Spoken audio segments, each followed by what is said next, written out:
Well, I'm live again. And my chat's back. All right. Well, that was weird. I don't know why it kicked me off. Since we moved down here, I've had all kinds of massive problems. I'm thinking, I don't know. It's been a problem since we moved down here. I think I'm too far away from the internet. What? In the hall, down by the children's ministry. So we'll see what happens.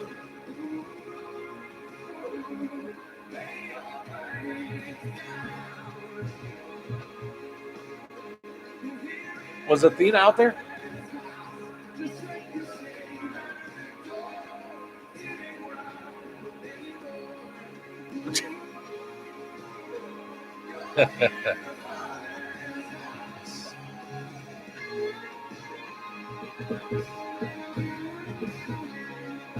We'll wait a few more minutes, let people get caught up here.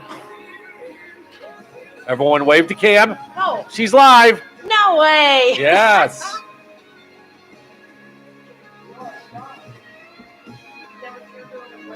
Yeah, that's exactly what he was doing, yeah.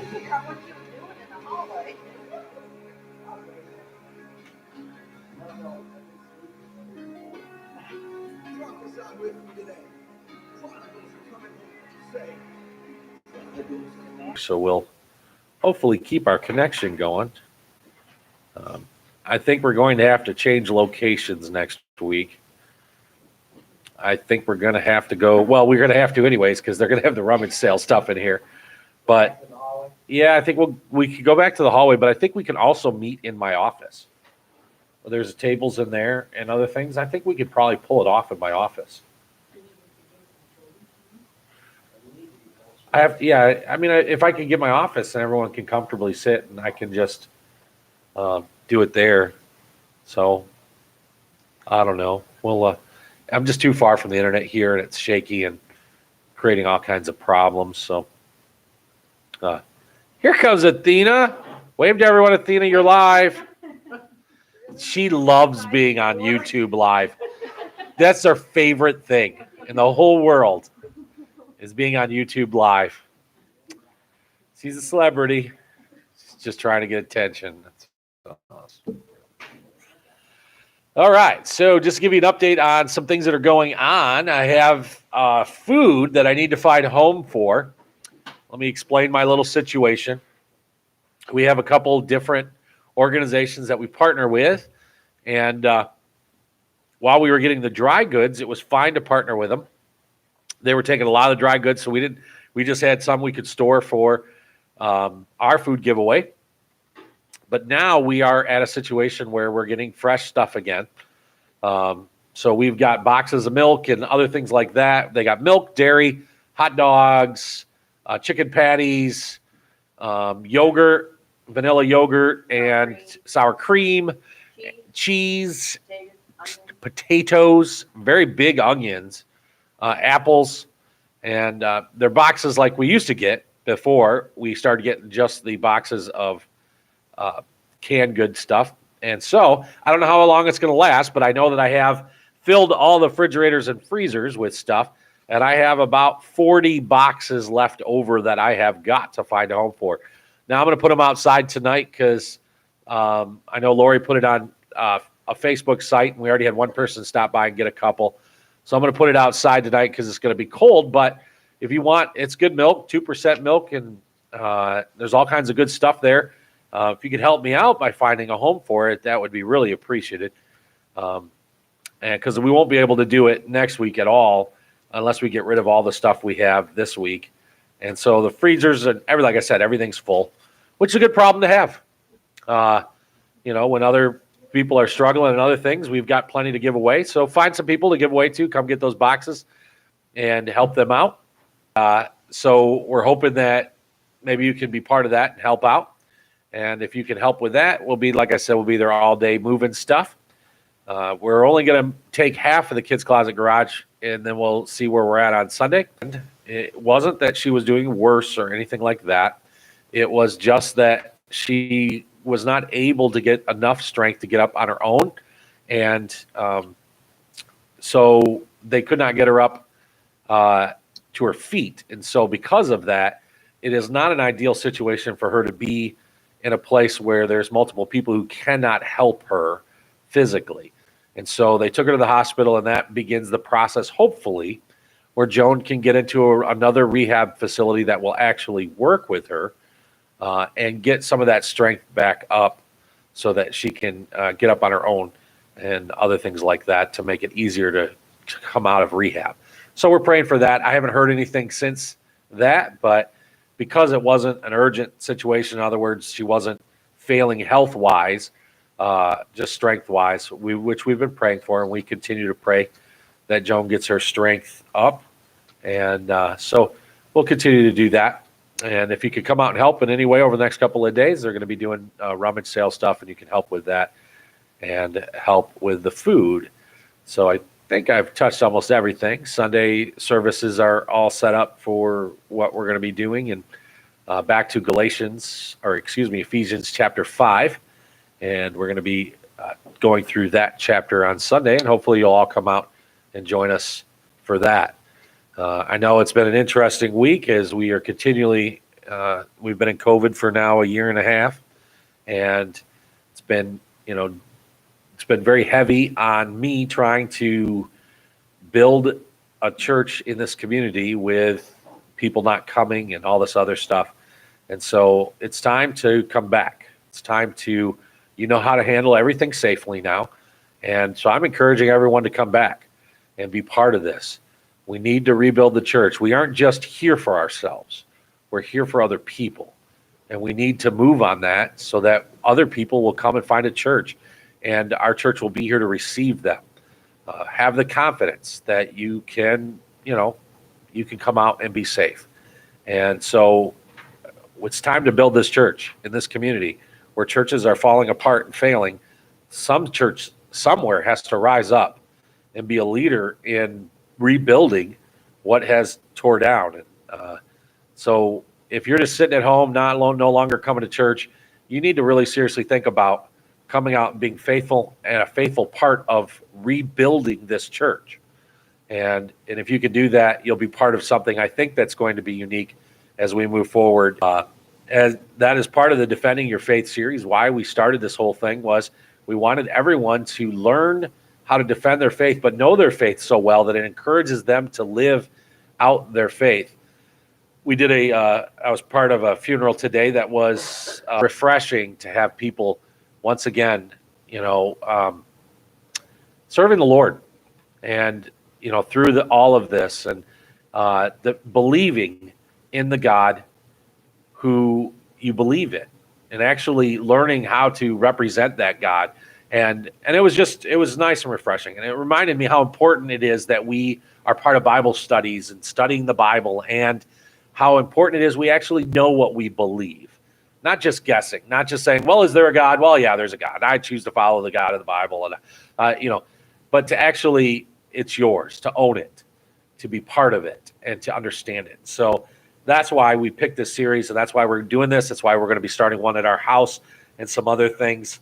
And so tonight we're in, if you're following along in your book, we are in chapter 3, which is there a God? And the question that is asked is, can anyone know there is not a God? The question I get asked a lot of times, prove to me there's a God, or other things like that. And I will say, prove to me there's not a God. That is the question, though, that is asked in this book is, can anyone know that there is not a God? And they put in there, so you're an atheist. That's interesting. Well, I have a question for you. Let's say that there's a big circle, and in your mind right now, think of a giant circle. And the circle represents all the knowledge of the universe. How much of that total knowledge of the universe do you think you possess? So if you had a giant circle, and that's the whole knowledge of everything in the world, how big of a circle would you put in that circle to say you know that much I would imagine we probably, if we were not egotistical, we would probably put a very small amount in that circle of what we have for knowledge of the whole universe. So they say, here's the marker. Draw a circle within the circle to represent the knowledge that you have. Is it possible that the knowledge of God exists in this area, but you just don't know it yet? So the rest of the circle you claim you don't have knowledge of. Could it be possible that God is actually in that area you obviously don't understand or don't have knowledge of? So it is possible that God does exist. Maybe you don't believe he exists, but since you can't know that he doesn't exist, then I would say that you really are an agnostic, someone who doesn't know God exists. If you say that you exist or to believe he doesn't exist, let's say we put a wager on the idea that God exists. If we win this wager and he does exist, we win everything. If we lose and God doesn't exist, we lose nothing. Since this is the case, we should wager that God does exist. Basically, he's saying if we get to heaven, if we die, and there is no God, what have we actually lost in our lives by being good people, by loving others, by caring for everyone? In the end, Pascal's wager is basically saying, if you follow God, you lose absolutely nothing if there is no God, but you gain everything. And the other way is that you will lose everything. If you spend your life believing there is no God, and it turns out there is a God, you will have lost everything in the end.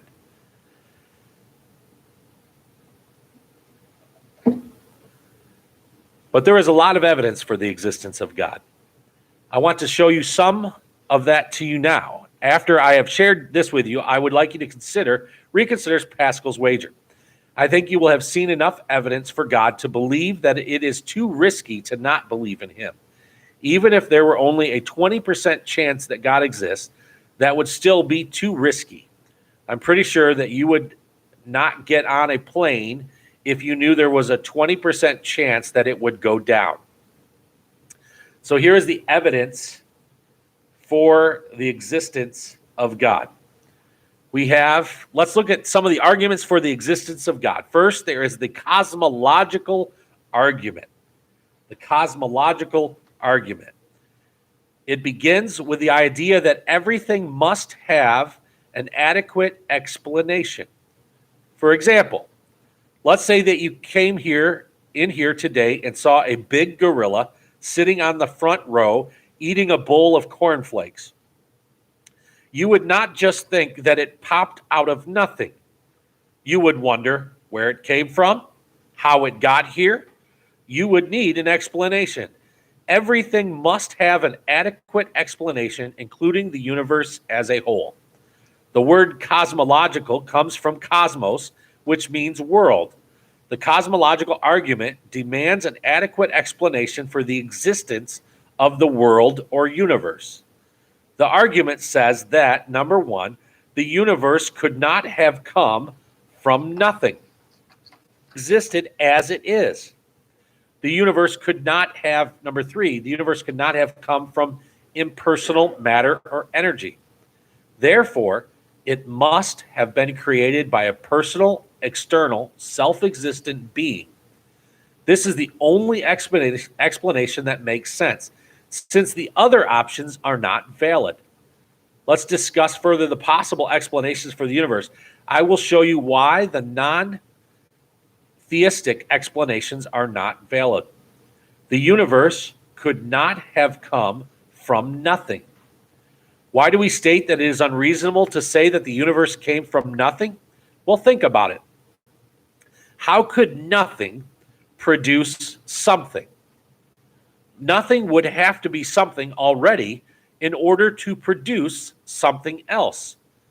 So then nothing would not really be nothing, but it would be something. If it were going to create the universe, we say that the universe created itself, we would have to say that it existed before itself. we would have to say that it existed before it existed. In order to create its own existence, something would have to be and not be at the same time and in the same respect. This is a self-contradictory and ridiculous. So think about what he's trying to say, and I'm not a scientist, so please understand that I have a very hard time with science. But what he's saying is nothing cannot produce something. It's an impossibility, because if it was something to begin with, it would never be a nothing. You see where that's going? It's kind of hard to understand at first, but then when it starts to click, you go, okay, that makes sense. For there to be nothing and create something out of nothing, something has the problem with the idea that the universe has always existed. The two laws of thermodynamics are the universe has always existed as it is. The first law states that matter or energy can neither be created nor destroyed. The second law states that the usable energy in the universe is being converted slowly into unusable energy. When you put the two laws together, you have a fixed amount of energy in the universe, but an energy that is depleting in terms of usability. What is the significance of this? The universe is slowly dying. If it has always existed, as it does now, including the natural laws of the universe, the energy in the world, beginning with the impersonal, everything, including man, must be explained in terms of impersonal plus time plus chance. Do not let anyone divert your mind at this point. There are no other factors in the formula, because there are no other factors that exist. No one has ever demonstrated how time plus chance, beginning with an impersonal, can produce the needed complexity of the universe, let alone the personality of man. So that takes us to the last one. Therefore, the universe must have been created by a personal, eternal being. The only reasonable explanation for the universe is a self-existent creator.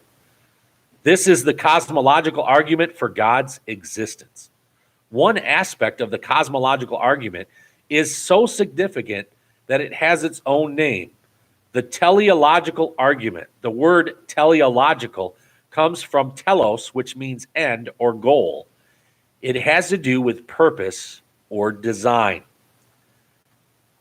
The teleological argument says that all the intricate design in the universe argues for a purposeful first cause. Let me repeat that. The teleological argument, all the intricate design in the universe argues for a purposeful first cause. For example, the eye, the cell. Look at the cell, the patterns of which all need to be functioning simultaneously for the cell to survive.